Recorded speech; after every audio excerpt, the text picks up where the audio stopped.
জানি, মুখার্জি বাবুর মেয়েকে যে ছেলের সঙ্গে বিয়ে দিয়েছে, ওই ছেলে নাকি দুদিন পর পর মেয়েকে মেরে মেরে বাপের বাড়িতে পাঠায়। সে খবর কি আর অজানা আছে? এখন তো এ কথা পুরো গ্রামে সবাই জানে। দেখে শুনে একটা নেশাখোর ছেলের সঙ্গে মেয়েটার বিয়ে দিয়েছেন তিনি। মেয়েকে নিয়ে তার অনেক গৌরব ছিল, কত ভালো ভালো ঘরের ছেলের প্রস্তাব প্রত্যাখ্যান করে দিয়েছিল। অবশেষে এমন ছেলে ঢুকলো যে কিনা যৌতুকের জন্য মেয়ের গায়ে হাত তোলে। অতিরিক্ত বড়াই করলে তাদের পরিণাম এমনই হয়। তোর ছেলে আনন্দ আজকাল করছে কি? শুনলাম ওর নাকি নতুন চাকরি হয়েছে। ঠিক শুনেছিস, একটা সরকারি দপ্তরে ভালো পদে চাকরি হয়েছে, মাসে 5,000 টাকা মাইনে। আমার চিন্তার দিন শেষ। আর তোর ছেলে মুরালি, সে কি সারা জীবন এভাবে ঘুরে ঘুরেই কাটাবে নাকি? পড়াশোনা তো ওকে করাতে পারিনি, এখন ভালো চাকরি আর কি করে পাবে, কিন্তু চেষ্টা করছে। আশা করি শীঘ্রই আমার ছেলেটাও চাকরি পাবে। বাবা, ওই কোকিলা কাকিমা কিন্তু খুব সুবিধার মানুষ নন। সারা দিন গ্রামের সবার নামে বদনাম করে বেড়ায়। তুমি মাকে আটকাতে পারো না যেন তার সঙ্গে বেশি একটা কথা না বলে? আজকে অবধি তোর মাকে আমি কম বারণ করিনি, কিন্তু সে কখনো আমার কথা শুনতে চায় না। সে বলে ওই কোকিলা দেবী নাকি ওর সবচেয়ে প্রিয় বান্ধবী। মা তাকে অন্ধবিশ্বাস করে, আমাদের বাড়ির সব গোপন কথা তাদের সঙ্গে বলে ফেলে। কোনোদিন দেখবে ওই কোকিলা কাকিমা পুরো গ্রামে আমাদের বদনাম করে বেড়াচ্ছে। তা অবশ্য অসম্ভব কিছু না যে তোর মায়ের কাছে এসে গ্রামের সকলের বদনাম ছড়াতে পারে। সে যে দিন শেষে অন্য বাড়ি গিয়ে তোর মায়ের নামে বদনাম করে না, তার কোনো নিশ্চয়তা নেই।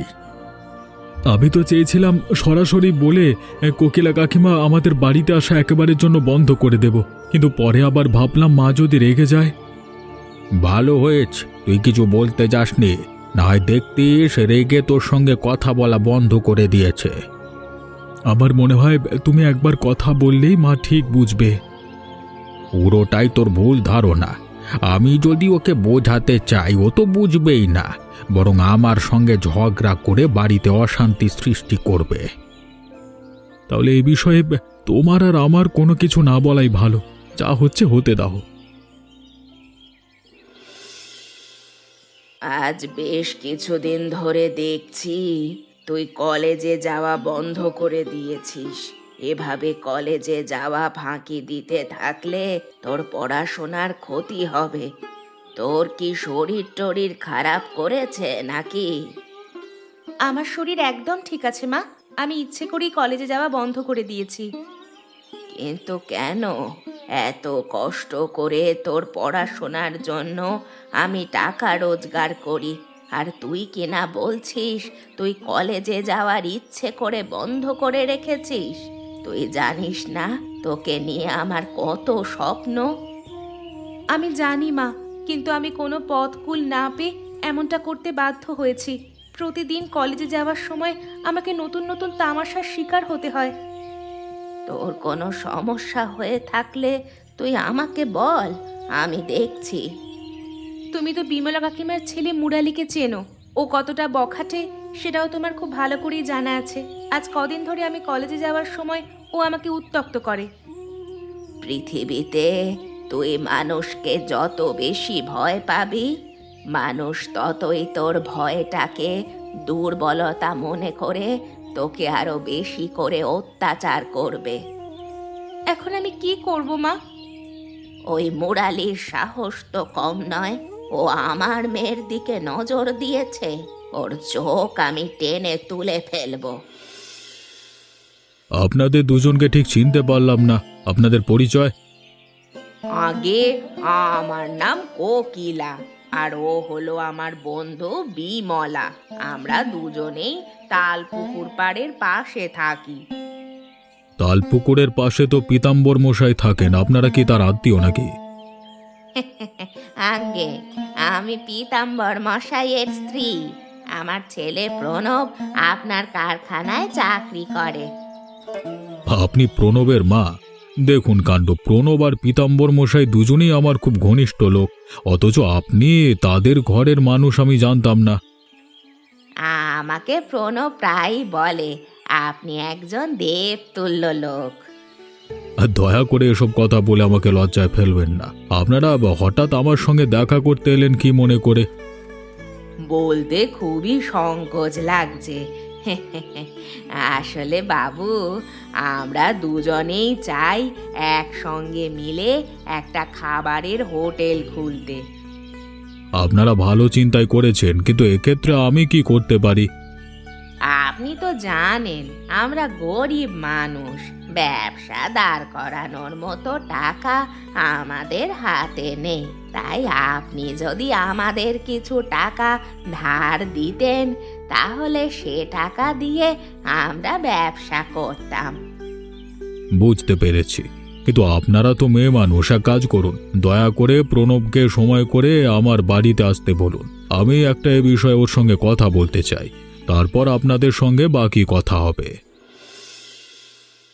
ভালোই হলো আপনি নিজে থেকে আমার সঙ্গে দেখা করেছে। আমি আরো ভাবছিলাম একদিন আপনার বাড়িতে যাব। কেন, আমার বাড়িতে গিয়ে তোমার কাজ কি? হ্যাঁ, আপনার মেয়ে আস্থাকে আমার খুব ভালো লেগেছে। আমি ওকে বিয়ে করতে চাই, আর বিয়ের কথা বলবার জন্যই আপনার বাড়িতে যাওয়া লাগতো। কখনো আস্থার সঙ্গে নিজের যোগ্যতা মিলিয়ে দেখেছো?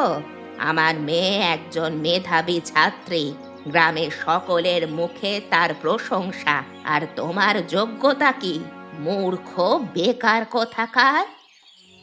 যত খুশি অপমান করুন, যেদিন আপনার মেয়েকে বিয়ে করে আপনার বাড়ির জামাই হব, সব অপমানের শোধ তুলব।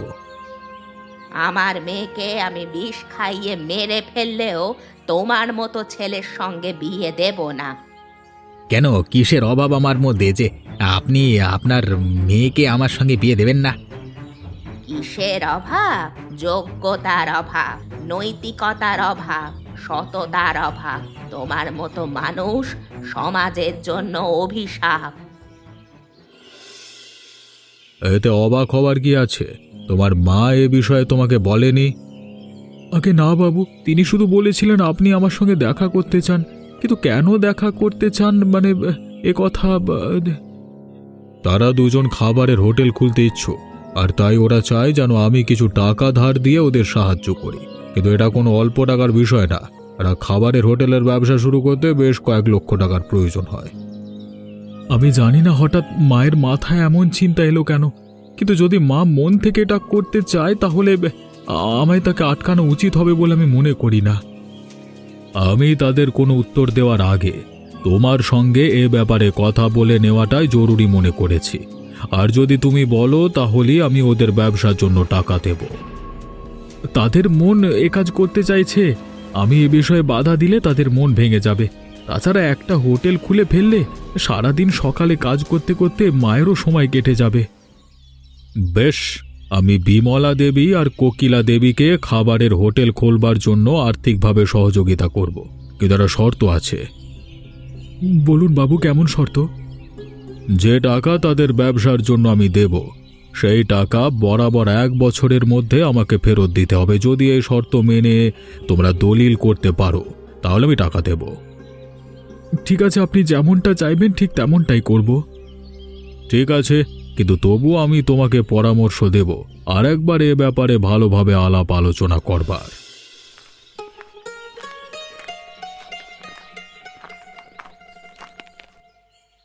আনন্দ, কেমন আছিস বাপ? দপ্তর থেকে ফিরছিস বুঝি? হ্যাঁ কাকু, আজকে অন্য দিনের চেয়ে বাড়িতে ফিরতে দেরি হয়ে গেল। তুমি এর সময় বাইরে কি করছো?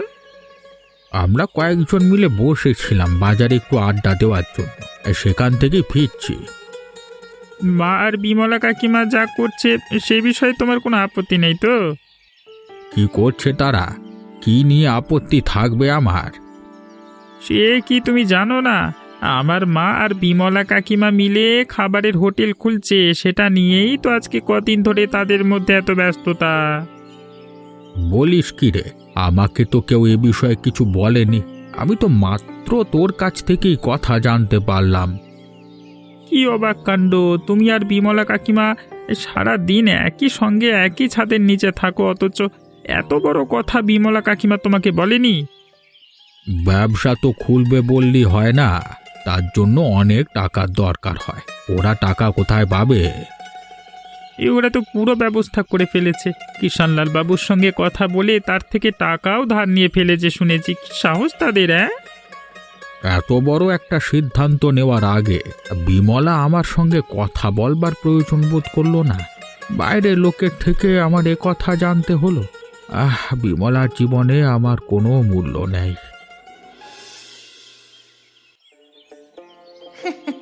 সকাল থেকে পুরো 2000 টাকা আবারও বিক্রি হয়েছে। আস্তে আস্তে দেখবে আমাদের হোটেলের খাবারের চাহিদা আরো বেড়ে যাবে। শুধু তাই নয়, ধীরে ধীরে আমরা শকুন্তলার সব খদ্দের নিজেদের দিকে টেনে নেব। আর তার জন্য দরকার খদ্দেরকে মানসম্মত খাবার পরিবেশন করা। সেটা তো করবই। এতদিন ও একা খুব শান্তিতে ব্যবসা করছিল, কিন্তু এখন তো শুধু আমাদের রাজত্ব চলবে। শুধু দেখতে থাক না কি করে ওকে কাঙাল বানিয়ে দিই। মাত্র কদিন হলো আমরা ব্যবসা শুরু করেছি, এরই মধ্যে লোকে আমাদের রান্না করা খাবার পছন্দ করতে শুরু করেছে। যদি ওপরওয়ালা সহায় থাকে তাহলে আগামী 1 বছরের মধ্যে এই গ্রামের চাহিদা সম্পন্ন খাবারের হোটেল হিসাবে গড়ে উঠবে আমাদের হোটেল। হ্যাঁ, এরপর দেখবি বেচারি শকুন্তলা তার ব্যবসা বন্ধ করে অন্যত্র চলে গেছে। কিন্তু তোর হঠাৎ এমন কি হলো যে তুই শকুন্তলার পেছনে লেগেছিস? ও তো আমাদের কোনো ক্ষতি করেনি, তবুও আমরা এসব কেন করছি? আগে ওর খাবারের হোটেলটাই এই গ্রামের একমাত্র হোটেল ছিল। ওর সে নিয়ে অহংকারে শেষ ছিল না, আর তাই আমি চাই ও সমস্ত অহংকার ভেঙে চুরমার করে দিতে। অবশ্য এই কথাটা তুই একদম ঠিক বলেছিস। এমন অহংকারী লোকেদের মাঝে মাঝে শিক্ষা দেয়া দরকার। এই সব অহংকার আমি ধুলোয় মিশিয়ে দেব। ওকে এমন শিক্ষা দেব ওর অহংকারের আবরণ খুলে পড়ে যাবে। এ শকুন্তলা মাসির মেয়ে আস্থাকে আমার খুব পছন্দ হয়েছিল। আমার ইচ্ছে ছিল ওকে বিয়ে করবার, তাই আমি চেয়েছিলাম মা বাবাকে নিয়ে ওদের বাড়িতে যেতে, কিন্তু শকুন্তলা মাসি আমাকে অনেক অপমান করেছিল। অবশ্য অপমান করাটাই স্বাভাবিক, কারণ তিনি কষ্ট করে তার মেয়েকে পড়াশোনা করিয়ে মানুষ করেছেন। অবশ্যই তিনি তার মেয়ের জন্য ভালো পাত্রই খুঁজবেন। আমি কি ভালো পাত্র নই? আমার বাবার জমি জমা আছে, সুনাম আছে, গ্রামের সকলে আমার বাবাকে সম্মান করে। আমার মতো ছেলে ওনার কোথায় পাবে বলো তো? বিয়ে করতে হলে শুধু বাবার সুনাম থাকাটা কোনো কাজে আসে না, আর তাই তোর নিজেরও ব্যক্তিগত কিছু যোগ্যতা আর সুনাম থাকা দরকার। বাবার সুনাম থাকাটা যথেষ্ট নয়। অত কিছু আমি বুঝতে চাই না। আমাকে যেভাবে অপমান করা হয়েছে তা জবাব আমি দেবই। তুই আবার মনে মনে আস্থার কোনো ক্ষতি করবার চিন্তা করছিস না তো? আস্থার ক্ষতি আমি করব না, কিন্তু ওর মাকে আমি এমন পরিস্থিতিতে ফেলবো যে তিনি নদীতে ঝাঁপ দিয়ে মরে যেতে বাধ্য হবেন।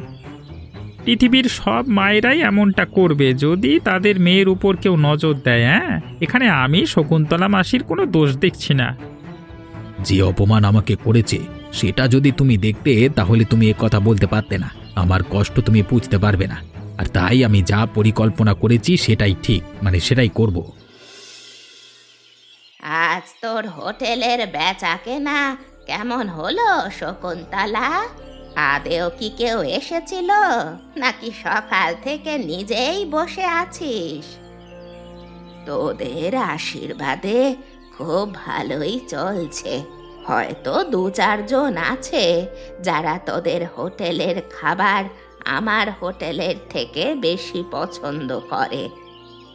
হ্যাঁ, তা তো করবেই, কারণ আমরা রুচিসম্মত আর মানসম্মত খাবার পরিবেশন করে থাকি। আমার খাবারও মানসম্মত। আমি খুব যত্নের সঙ্গে রান্না করে থাকি। সাবধানে থাকিস, আমাদের কারণে তোর ব্যবসা লোকসান না হয়ে যায়। আমি লাভ লোকসান নিয়ে ভাবি না। আমি বিশ্বাস করি আমার পরিশ্রমের ফলাফল আমি ঠিকই পাবো। যখন থেকে আমাদের হোটেল খুলেছি ওর ব্যবসায় ভাটা পড়েছে, কিন্তু অহংকার এখনো আগের মতোই আছে। হে কি সর্বনাশ হয়ে গেল গো! হে প্রভু, তুমি কেন আমাদের সঙ্গে এমনটা করলে? নগদ 20,000 টাকা খরচ হয়েছিল এই রান্নাঘরখানা তৈরি করতে। এখন এর ক্ষতিপূরণ কে দেবে? হবেই তো। আমাদের ব্যবসাটা জমজমাট ভাবে শুরু হয়েছিল, এর মধ্যে আমাদের এত বড় সর্বনাশ হয়ে গেল গো। এখন আমরা আবার কিভাবে নতুন করে সবকিছু শুরু করব?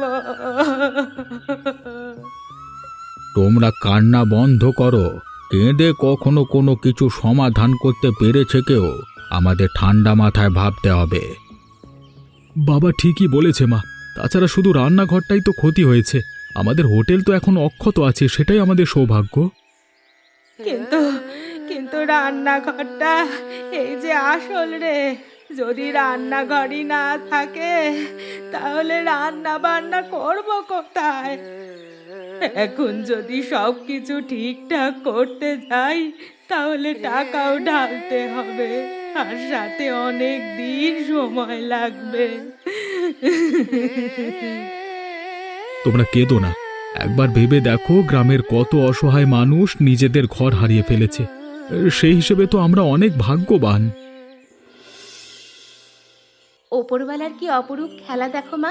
বিমলা কাকিমা আর আমাদের হোটেলের রান্নাঘর কিন্তু পাশাপাশি ছিল, কিন্তু যেখানে তাদের রান্নাঘর ভেঙে চুরে লণ্ডভণ্ড হয়ে গেছে, আমাদের রান্না করার কিন্তু কোনো ক্ষতিই হয়নি।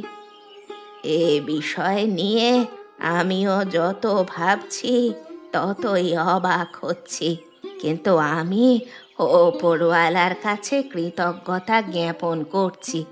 যদি আমাদের রান্নাঘরের কোনো ক্ষতি হয়ে যেত তাহলে আমাদের সর্বনাশ হয়ে যেত। ঠিক বলেছ, বিমলা কাকিমা শুধু শখের বশে হোটেল চালায়, তাছাড়া তার স্বামী এবং ছেলে সকলেই আছে। আমাদের তো কেউই নেই। আমাদের খাবারের হোটেল আমাদের একমাত্র ভরসা। কিন্তু আমার বিমলার জন্য খারাপ লেগেছে। বেচারি অনেক কষ্টে ব্যবসাটা দাঁড় করিয়েছে, অনেক শ্রম দিয়েছে ওর খাবারের হোটেলের পেছনে, অথচ আজ ওর এই দশা। সবই ওপরওয়ালার ইচ্ছা মা, কিছুই করার নেই। কিন্তু মা, তোমার কি মনে হয় না তিনি যেভাবে অহংকার করতেন এটা তার পাওনা ছিল? এভাবে বলতে নেই আস্থা। আমি কি তোকে এই শিক্ষা দিয়েছি? ও যেমনই হোক, কিন্তু ওর যে ক্ষতি হয়েছে তার জন্য আমি দুঃখিত। আর কখনো কারো ব্যাপারে এমন কথা বলবি না। আমার ভুল হয়ে গেছে মা, আমি আর কখনো এভাবে বলবো না। ইচ্ছে করছে বিমলার সঙ্গে গিয়ে কথা বলি, ওকে একটু সান্ত্বনা দিয়ে আসি, কিন্তু ও তো আমাকে সহ্য করতে পারে না। এই মুহূর্তে যদি ওর কাছে যাই তাহলে ও আবার আমাকে অপমান করে বসবে। তাদের ব্যক্তিগত ব্যাপার মা, এসবের মধ্যে আমাদের নাক না গলানোই ভালো। আবার রান্নাঘরের কাজ শুরু করেছি, 15,000 টাকা খরচ হবে, আর বলেছে 1 মাসের মতো সময় লাগবে সব কিছু আবার নতুন ভাবে করতে। এই 1 মাস কাজকর্ম ফেলে বাড়িতে বসে থাকো, এদিকে 1 বছর হতে আর বেশি সময় নেই। কিষানলাল বাবুর টাকাগুলোও তো তাকে ফেরত দিতে হবে। সব কিছু কত ভালো চলছিল, হঠাৎ করে এক রাতের ঝড়ে সব এমন এলোমেলো হয়ে যাবে কখনো কল্পনাও করিনি। মাথায় হাজার রকমের চিন্তা কাজ করছে। তোমরা সারাদিন কান্নাকাটি করে চলেছ, কিন্তু এসবের পেছনে আসল নাটের গুরু কে সেটাই তো তোমরা এখনো ধরতে পারোনি। নাটের গুরু? এসব তো ঝড়ের কারণে হয়েছে। হ্যাঁ, বুদ্ধি খাটিয়ে একটিবার ভেবে দেখো, তোমাদের রান্নাঘর আর শকুন্তলা কাকিমার রান্নাঘর তো পাশাপাশি ছিল, তাহলে ঝড়ে শুধু তোমাদের রান্নাঘরটাই ভাঙলো কেন, আর তার রান্নাঘর কি করে অক্ষত থেকে গেল? ঠিকই তো বলেছিস তুই, আমরা তো এ ব্যাপারে চিন্তাই করে দেখিনি। আরে তোমরা নতুন নতুন ব্যবসা করে ভালো টাকা রোজগার করেছিলে, তার ব্যবসার ক্ষতি হচ্ছিল, তাই তিনি সুযোগ বুঝে তোমাদের এত বড় ক্ষতি করে দিয়েছেন। আর ঝড়ের সময় করেছেন যেন তোমরা কেউ তার উপর সন্দেহ করতে না পারো। শকুন্তলা, তুই আমাদের এত বড় ক্ষতি করতে পারলি? এবার দেখ দেখ আমরা তোর সঙ্গে কি করি। শকুন্তলা কাকিমা, এবার তুমি বুঝতে পারবে আমাকে অপমান করবার পরিণাম। তোমাদের দুই মা মেয়েকে যদি রাস্তায় এনে দাঁড় না করিয়েছি, তাহলে আমার নাম মুরালি নয়। মুরালি, এরপর ভেতরে ঢুকে সব ভেঙে চুরে লন্ডভন্ড করে দেব আমরা। কাজ হয়ে গেছে, এবার শুধু রান্নাঘরটার ভাঙা বাকি। রান্নাঘরটা ভেঙে চারিদিকে আগুন লাগিয়ে দিয়ে আমরা এখান থেকে কেটে পড়ব।